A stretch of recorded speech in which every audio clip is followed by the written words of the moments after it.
வைத்துவோம். எந்த ஜாதியோடு கலக்கவில்லை. பரிசுத்த ஜாதி நம்ம போய் அசுத்தம் செய்கிறவனை கூப்பிட்டு வந்து ஆராதனை முடிஞ்சவனே அவனுக்கு விருந்து கொடுக்குறன்றது, எவனோ ஒருத்தன் எடுத்துன்னு போயிருப்பான், அவனுக்கு கல்யாணம் பண்ணியிருப்பான், அந்த கல்யாணத்துக்கு போகிறது. ஒரு நாள் வாழ்க்கை இன்பமென்று எண்ணி விருந்து கரைப்படுத்துகிற விருந்துகளை போய் கலந்து கொள்கிறோம் விசுவாசிகள். உறவு வேண்டும், சொந்தம் வேண்டும், பந்தம் வேண்டும். இங்கு வேதம் என்ன சொல்லுகிறது? நீ எனக்கு சொந்த ஜனமாய் இருக்கிறாய், நீ எந்த ஜாதியோட கலவாதிரு. ஆவிக்குரிய இஸ்ரவேலர் அல்லவா நாம்?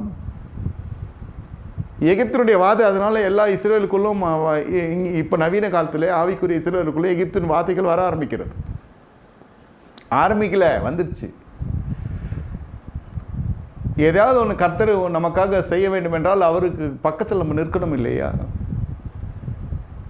ஒரு குறிப்பிட்ட காரியம் சாதித்து கொள்ள வேண்டும் என்று படையெடுக்கிறதும் அதன் பிறகு சுத்தமாக அந்த பக்கமே திரும்புறது இல்லை.